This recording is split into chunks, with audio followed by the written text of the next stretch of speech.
due to work of Jim Simons and C.N. Yang, which got written up as Wu Yang, as if Simons was Wu.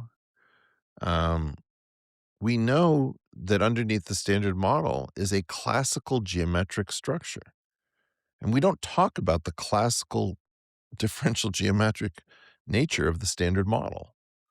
Um, and that is the subject of the Wu Yang dictionary. So that unearthing of a geometric origin for the particles and fields that are not gravity, but all of the quantum fields, uh, is a very important clue. That geometry has a property, which is that it is gauged, which means that you can keep yourself from being fooled. That many different versions, that problem with the elephant with the blind men going around, and it's all one elephant.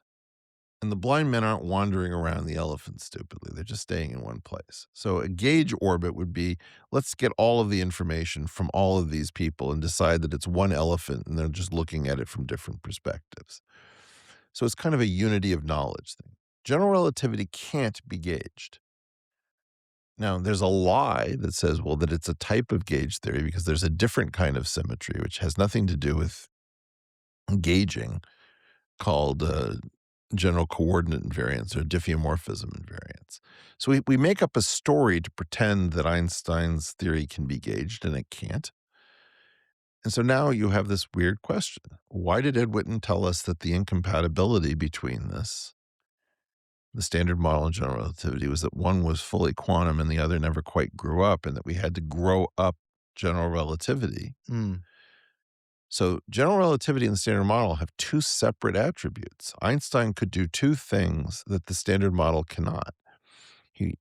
These things are called contraction, where you take two indices on either side of a separating barrier called a tensor product, and you get them to mate and pair off.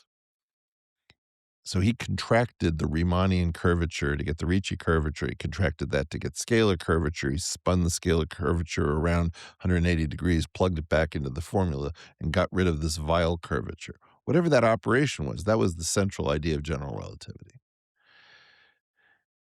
There's no ability to take the full curvature tensors that occur in the standard model and break them up into components. You can't do this contraction game.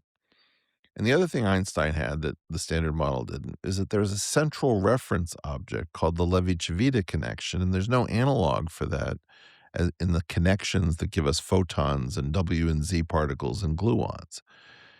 So in the case of the standard model, you've got, if my arm here is space-time and this is the data of the data of the particles can move around without moving space-time.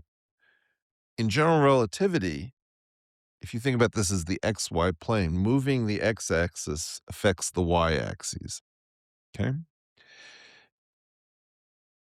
The incompatibility between the advantages of those two different pictures, gauge equivalence in the case of the standard model, and contraction and a specified Levi-Civita connection, that difference gives two sets of advantages to two different theories. Now, my work, the reason it's called geometric unity, nobody ever asked that question really, is that I said, are there any places where you get to use the advantages of both systems?